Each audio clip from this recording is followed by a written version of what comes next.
జగన్మోహన్ రెడ్డి ఎంతో అట్టహాసంగా ఈరోజు రాష్ట్ర వ్యాప్తంగా దాదాపు 2300 బస్సుల్ని ఆక్యుపై చేసి విజయవాడ నడిబొడ్డున ఏర్పాటు చేసిన అంబేద్కర్ విగ్రహాన్ని ఓపెనింగ్ చేస్తూ సామాజిక న్యాయం అనేది ఒక్క వైఎస్ఆర్సీపీతోనే సాధ్యం, అది జగనన్నతోనే సాధ్యం అంటూ వాళ్ళు చేపిస్తున్న ప్రచారాన్ని అసలు ఎలా చూడొచ్చు అంటారు? అందరికి నమస్కారం. ముందుగా చెప్పాలంటే అయిపోయిన పెళ్ళికి మేళం వాయించడం అదొకటి. ఎందుకంటే చేయాల్సిన నా ఎస్సీలు, నా మైనార్టీలు, నా బీసీలు అని అందరికీ మాయమాటలు చెప్పి ఇప్పుడు మా ఎస్సీలకు కూడా అనేకమైన పథకాలు తీసేసి వీళ్ళ కళ్ళనీళ్ళు తొడవడానికి అంబేద్కర్ విగ్రహం ఇవాళ ప్రతిష్ఠించడం, దాన్ని ఓపెనింగ్ చేయడం అనేది అతనికే అది సిగ్గుసేటు. చేయాల్సిన మోసం అంతా చేసి మా కళ్ళనీళ్ళు తొడవడానికి అక్కడ తీసుకెళ్ళి అది నువ్వు గతంలో చంద్రబాబు నాయుడు గారు అమరావతి నడిబొడ్డులో చేస్తానన్నారు. ఇవాళ నువ్వు విజయవాడకు తీసుకెళ్ళి 125 అడుగుల బొమ్మ నేను ఓపెనింగ్ చేస్తానన్నావు. అదొకటి. గతంలో 400 కోట్లు అని చెప్పి 150 కోట్లు అని చెప్పి ఇప్పుడు దానికి 400 కోట్లు చెప్తున్నావు. అంటే మిగతా 250 కోట్లు ఏమని ప్యాలెస్లోకి పోయినాయా, లేకపోతే నీ పార్టీ కార్యకర్తలకి నాయకులకు పంపించుకున్నావా? నువ్వు చెప్పింది చెప్పినట్టు చెయ్యి.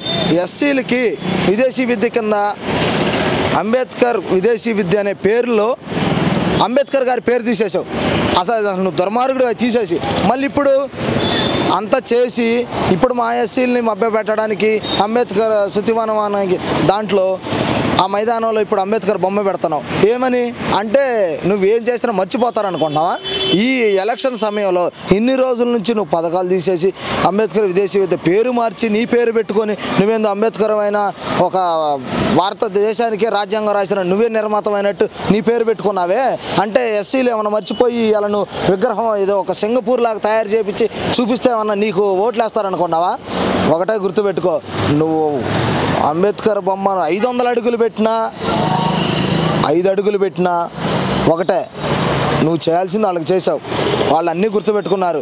2024 వచ్చింది, ఇంకా 2 నెలల్లో నేను బంగాళాఖాతంలో కూర్చోబెడతారు.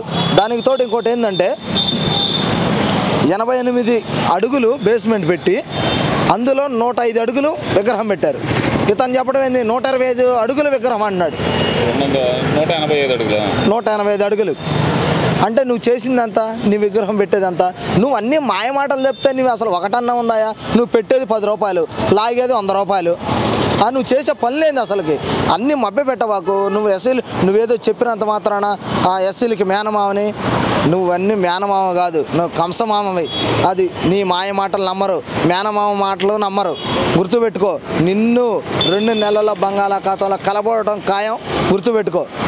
మరి ఇక్కడ మరీ ముఖ్యంగా చూస్తే కనుక నిన్నటి నుంచి ఏదైతే కనుక బాలకృష్ణ గారు ఎన్టీఆర్ గారి ఫ్లెక్సీలు అక్కడ తొలగించండి అని చెప్పారంటూ వైసీపీ నాయకులు, వైసీపీ సంబంధించిన మీడియా వర్గాలు చేస్తున్న ప్రచారాన్ని అసలు ఎలా చూడాలంటారు? అసలు మీడియా ప్రచారాలు ఒకటండి, వైసీపీ ప్రచారం అంతా బూటకం. అది అక్కడ జరిగేది ఒకటి, వీళ్ళు చేసేది ఒకటి. అసలు వైసీపీ ప్రచారాన్ని, వైసీపీ పార్టీని ఏపీలో కాదు కదా అసలు ఎక్కడా లేకుండా కార్యకర్తలు అనేది లేకుండా చేస్తేనే రాష్ట్రానికి పట్టిన దరిద్రం అనేది పోతుంది. ఎందుకంటే ఒకటి, ఇప్పుడు గతంలో అంబేద్కర్ విదేశీ విద్యకి చంద్రబాబు నాయుడు గారి పేరు పెట్టి పేద బడుగు బలహీన వర్గాల పిల్లలందరూ మంచిగా చదువుకునే దానికి ఆయన పథకం పెడితే దాన్ని అంబేద్కర్ విదేశీ విద్య పేరుని తీసేశాడు. ఒకటే సూటిగా అడుగుతున్నా, వైసీపీ కార్యకర్తలు కానీ నాయకులు కానీ ఎస్సీలు కూడా ఉన్నారు కాబట్టి మీరు నిజంగా ఎస్సీలో కనుక పుడితే ఒక మాల కానీ దళిత వాడల్లో మీరు పుడితే జగన్మోహన్ రెడ్డిని గొడ్డలోడు తీసుకొడతారు. ఎందుకంటే ఒకటే చెప్తున్నా, అంబేద్కర్ గారు మనకు రాజ్యాంగం రాసి ఒక ఇంటికి కాదు, మన ఎస్సీలకు కాదు, ఒక మాలకు కాదు, ఒక మాదికి కాదు, రాష్ట్రంలో దేశంలో ఉన్న ప్రతి ఒక్క కులానికి మతాలకు అతీతంగా ఆయన దేవుడై రాజ్యాంగాన్ని నిర్మిస్తే అలాంటి రాజ్యాంగ నిర్మాత అయిన అంబేద్కర్ గారి పేరు తీసేసినప్పుడు ఎవరైనా మీ వైసీపీ నాయకులు దాన్ని వ్యతిరేకించారా? ఒక్కళ్ళని అడిగారా? ఎందుకు అడగరు? మీకు కావాల్సిన జగన్మోహన్ రెడ్డి కానీ అంబేద్కర్ కాదు, అంతే కదా. తీసేసినప్పుడు మీరు ఎవరు, ఏ వైసీపీ నాయకుడు స్పందించి జగన్మోహన్ రెడ్డి చేసే తప్పు ఇది, మీ పేరు పెట్టడం తప్పు, అంబేద్కర్ గారి పేరు తీసేయడం తప్పు, మీ పేరు పెట్టుకోకూడదు, అంబేద్కర్ గారి పేరు నిలబెట్టండి, అదే ఉంచండి, ఆ పేరుతోనే కొనసాగించండి అని ఎవరైనా ఒక చిన్న మాట ధర్నా కానీ నిరసన కానీ ఒక్క కార్యకర్తని చేశాడా? వాళ్ళ నాయకులు చేశారా? ప్రజాప్రతినిధులు చేశారా? అది అసలు మీకు సిగ్గుసేటు కదా. మరి ఇంకా మీరు మాయమాటలు చెప్పుకోండి. ఎస్సీలకు అందరికీ బలిపీఠం వేసి కూర్చోబెడుతున్నాడు, అధిష్టానంలో కూర్చోబెడుతున్నాడు, ఆకాశాన్ని ఎత్తుతున్నాడు. ఆయనే అందరికీ బడుగు బలహీన వర్గాలకు ఆశాజ్యోతి అయ్యాడని ఈ పిచ్చి మాటలు మీరు చెప్పుకోవటం తప్పితే ఎవ్వరు కూడా మీ మాటలు నమ్మే స్థాయిలో లేరు. ఒకటే గుర్తుపెట్టుకోండి, అతని మాయ మాటలు చెప్పి మీరు కూడా భుక్తి లేకుండా పోతారు, గుర్తుపెట్టుకోండి. మరీ ముఖ్యంగా చూస్తే కనుక నిన్న అంబటి రాంబాబు మాట్లాడుతూ కుప్పంలో చంద్రబాబు నాయుడు ఓడిపోబోతున్నాడు అంటూ చేస్తున్న వ్యాఖ్యలను ఎలా చూడాలంటారు? అసలు ముందు ఈయన గెలుస్తాడా? చంద్రబాబు నాయుడు గారి దాకెందుకు, ఈయన గెలుస్తాడు సత్తెనపల్లిలో. అసలు సీటు కన్ఫర్మ్ చేశారా? ఒకటే అసలు చెప్పడానికి, అసలు ఆయనకి ఇచ్చిన శాఖకే ఆయన ఇంతవరకు ఏం చేయలే. ఎన్ని రోజుల నుంచి సాగరకాల విడుదల చేసావు, నీళ్ళు వస్తున్నాయి అన్నారు. మా ఊర్లో అల్లాడిపోతున్నారు నీళ్ళు లేక ఇంతవరకు అల్లాడిపోతున్నారు. ఆయన శాఖకు ఆయన చేయడు, ఆయన శాఖకు ఆయన న్యాయం చేయకుండా సందులో సుకన్య వీళ్ళతోటి సంబరాలు చేసుకుంటూ ఉంటాడే తప్ప గతంలో సంక్రాంతికి చేశాడు, మొన్న కూడా చేసి ఉంటాడు. ఆయనకి సంక్రాంతులకి సంబరాలు చేసుకోవడం, సందులో డ్యాన్సులు వేయడం తప్పితే ఆయనకి శాఖకు కానీ ప్రజలకు న్యాయం చేసే విధానం కానీ ఏమీ చేత కాదు. అలాంటి అంబటి రాంబాబు గారి గురించి మాట్లాడుకోవాల్సింది ఏముంది? ఆయన ఒక ప్రజాప్రతినిధి అనే తప్పితే ఏదో చీకట్లో బాణం వేసినట్టు తగిలింది, జగన్ రెడ్డి పుణ్యం అంట వచ్చింది. అది కూడా ఈసారి లేదు, ఉండదు. వచ్చి సీట్ ఇచ్చినా ఆయన గెలవడు, అతను కూడా కూర్చోవడమే.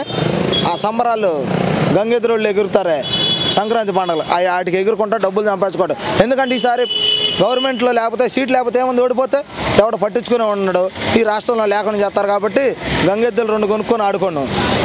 ఇదంతా ఒకైతే అయితే కనుక ముఖ్యంగా చూస్తే కనుక కేసినేని నాని కూడా నిన్న మాట్లాడుతున్నాడు, దమ్ముంటే కనుక కుప్పం వదిలి చంద్రగిరి వచ్చే దమ్ముందా చంద్రబాబు నాయుడికి అని అడుగుతున్నాడు కదా. మరి నువ్వు కూడా నిన్నటిదాకా ఇక్కడ ఊడికం చేసినాడు వేగా, ఇలా పోయి రాష్ట్రానికి పట్టిన దరిద్రం చంద్రబాబు నాయుడు అంటున్నావు. ఆ దరిద్రం నుంచి పోయావా? ఆ దరిద్రాన్ని నువ్వు కావాలని తీసుకొని ఆడబెట్టావా? వాడు గుర్తుపెట్టుకో కేసినేని నాని గారు, నీకు పదవిస్తే నువ్వు ఉంటావా? పదవి ఇవ్వకపోతే ఉంటావా? నిన్ను 2 సార్లు ఎంపీగా గెలిపించారు ఆ ప్రజానీకం.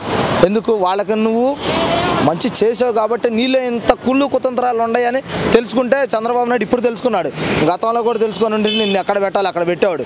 నువ్వు ఏదో ఈరోజు జగన్మోహన్ రెడ్డి కోసం ఎక్కడ సీట్ ఇవ్వలేదని అక్కడ సీటు కోసం పోయావు, కానీ నువ్వు నిజంగా ప్రజలకు సంక్షేమం ఇద్దామని కాదు. నువ్వు చంద్రబాబు అనే స్థాయి నీది కాదు, గుర్తుపెట్టుకో. మునిగిపోయే వాడలోకి పోయావు, నువ్వు కూడా మునిగిపోతావు. మళ్ళీ చంద్రబాబు నాయుడు గారు కాపాడని అంటావు, గుర్తుపెట్టుకో. అంతేగానే నోరు దగ్గర పెట్టుకొని మాట్లాడు, అంతేగాని నీ ఇష్టం వచ్చినట్టు మాట్లాడద్దు. నువ్వు ఊడికం చేస్తే జగన్మోహన్ రెడ్డికి ఊడికం చేసుకో, అంతమించి నువ్వు మాట్లాడటానికి చంద్రబాబు నాయుడు గురించి ఎక్కువగా మాట్లాడొద్దు. మాట్లాడితే మేము కార్యకర్తలమైన మేము ఒప్పుకోమంతే.